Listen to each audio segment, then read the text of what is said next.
There he goes, him right there. The guy with the hat. Welcome to the world-class New York City subway, where assaults and theft are sadly on the rise. Which could be because the city just retired its fleet of police robots that were supposed to protect everyone. But they also may have broken the law by secretly recording all of us. Well, remember when the NYPD unveiled a robot that looked like it was straight out of a Pixar movie in the hopes it would help keep law and order? Well, that was just in September, but now the Nightscope K5 is being put on pause. The newest member of the NYPD weighs 400 pounds, gets paid $9 an hour, and works midnights without a single complaint. It was always parked there. I've never seen it move. I've just seen it standing over there, but I've never seen it rolling. There have been some concerns raised over privacy with K5. Last summer, the Legal Aid Society called for investigations into the NYPD's use of surveillance technology. Equipped with multiple cameras and two-way communication intended to deter crime and to capture crimes in progress. I'd like to see it in action. That would be cool. The mayor's office tells us tonight that K5 is not retired. It's just sitting here waiting for its next deployment, taking a load off.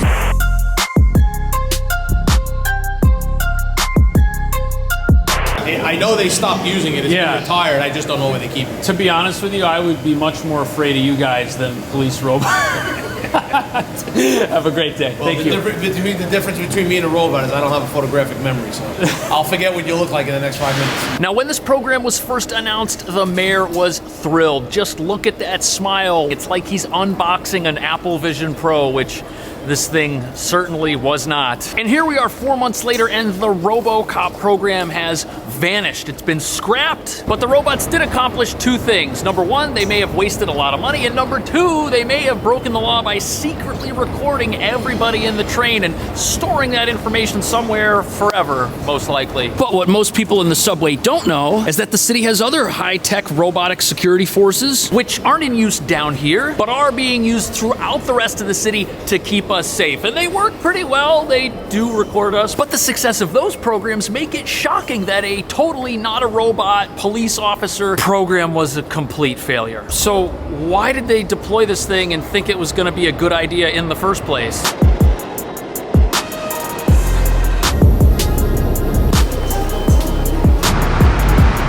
This is an accessible station. So this is the exact area of the Times Square subway station where the robot army was supposed to begin its mission to enslave all of us. That was a joke, but what's not a joke is what the unveiling looked like.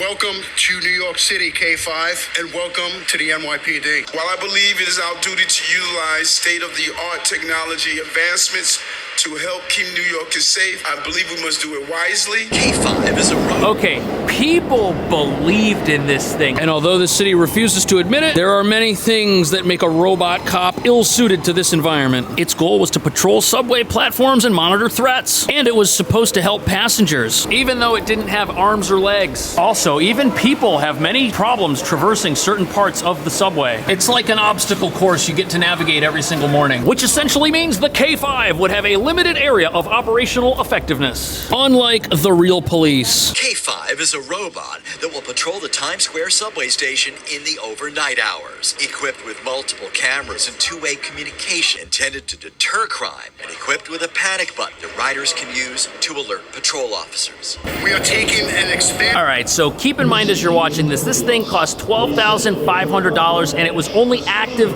for 6 months, or at least it was supposed to be. They scrapped it before then. And listen to how limited this thing was. It was a little bit taller than one of these trash cans. It had cameras to give a waist-height view of the station environment, which would help it spot suspicious activity. It also had a speaker in it. It was like a two-way radio. Police could talk to people and vice versa, which means if someone were to get hurt in the subway, it could tell them that help was on the way. And it had a panic button, which you could press in the event of an emergency. So if we're being mean, this thing was a Ring doorbell combined with a robot vacuum and a walkie-talkie. walkie-talkie. Not exactly futuristic, and the subway already has those three things. Help buttons, cameras, intercoms. What is the benefit of a rolling version of all three of those in one platform? On top of that, humanitarians were alarmed that this thing might have been rolling around recording everybody. And that's in spite of the fact that the city promised it wouldn't record audio or use facial recognition. But if it's rolling around recording video and saving that video, you can always use facial recognition on it later in the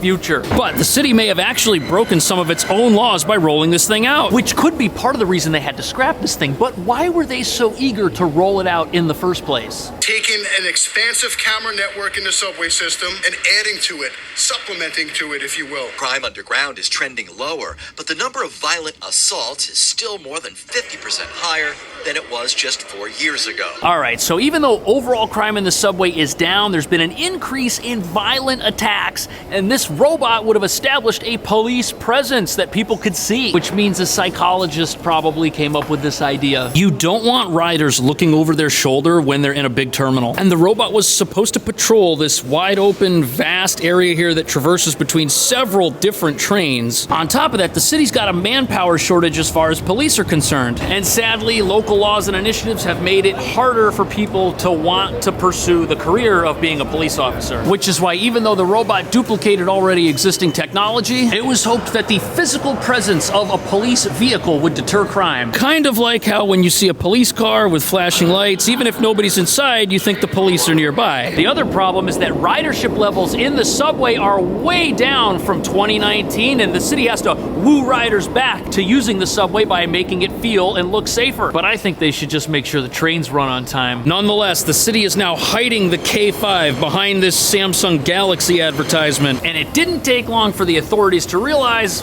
that this thing was a total piece of junk. The Nightscope K5 robot is now no longer deployed in transit, according to the NYPD. In fact, K5 now sits behind an abandoned storefront while strap hangers stop to snap photos of the now former robotic cop. Honestly, this is kind of sad to witness. People were so excited about this thing, and now it's in the closet collecting dust. It might have looked and sounded special, but there was nothing ultra about it. It didn't even really have AI. They said they weren't storing its images in a database that was being used with facial recognition.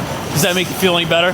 That's totally bad. Did you see it, actually? I saw it, like, I think it was at Times Square. Or Yeah. Did it look creepy? A bit weird.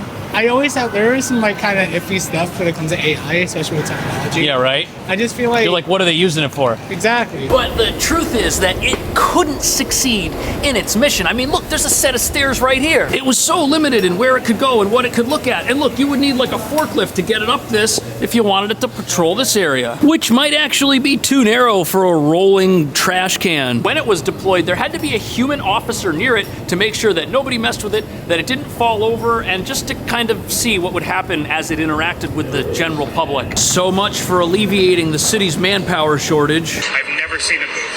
I've just seen it standing over there, but I've never seen it rolling. But you know a program's a failure when the people looking at it can't tell you what it's for, what it's supposed to do, and how it's supposed to keep them safe. People were totally confused by this thing. For example, everybody in the terminal knows that this camera is here to record them. Do people feel safer knowing that there's cameras? Probably. Do criminals know that they could potentially be caught if they do something because there's a camera? Absolutely. But some people think the robot's true purpose was much more sinister than anything we've discussed.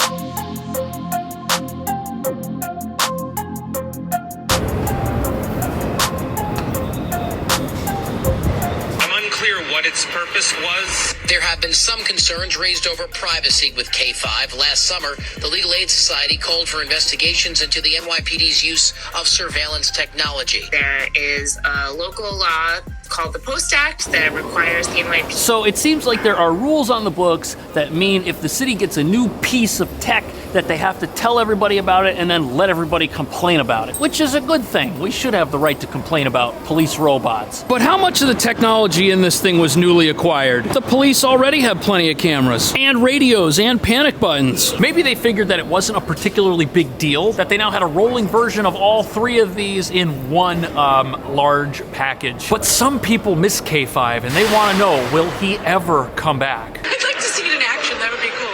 K5 is not retired, nor is it abandoned. It's just sitting here waiting for its next deployment, taking a load off. Where that will be, no one knows yet. But here in the 42nd... I think this is the first robotic human replacement I've ever heard of that was allowed to take a break. But the real issue here is this program probably wouldn't have had that big of an impact on crime in the subway. Let's say it's here recording people, there's still gonna be fare evasion, and unfortunately, violent altercations happen in the subway in spite of the cameras and loudspeakers. Plus, none of the people who were interviewed thought this thing did anything. But luckily, the police have other tech that does work and does suck up a little bit of our privacy, but it's for a good cause, we're told.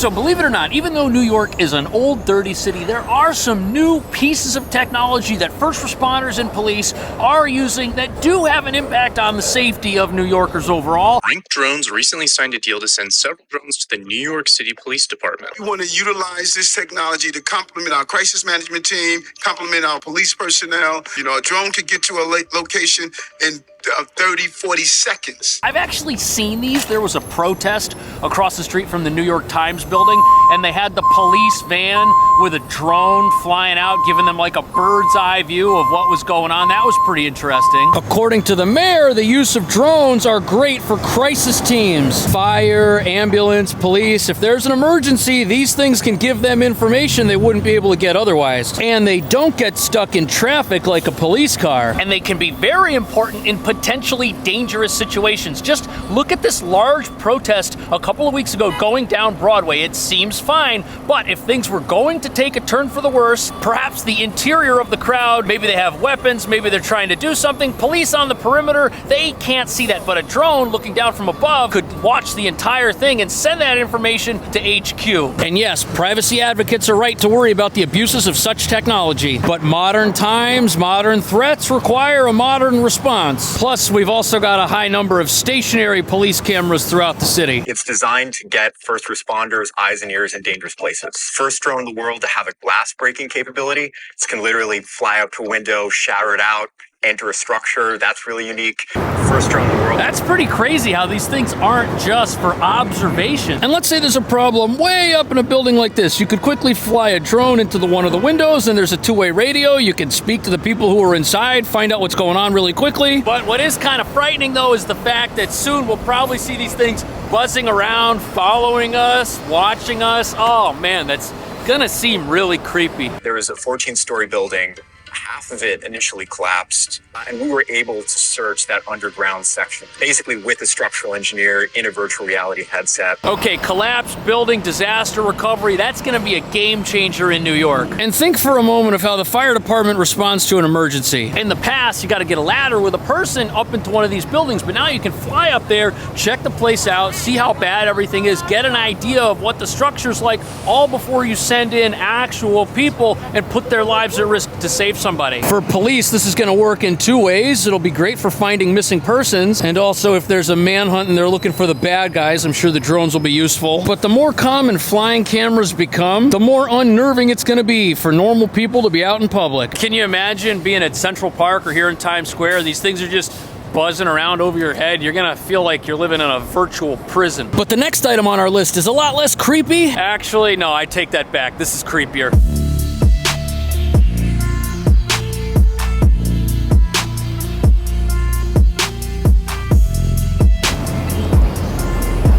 I think that was the world's smallest fire truck, but speaking of the fire department, they've got a version of the police RoboCop, which does everything that thing couldn't do. So right now you are looking at the robotic dog named Berg. It weighs 70 pounds, can go upstairs, it can fall, even get knocked over and get back up, and it can even open doors.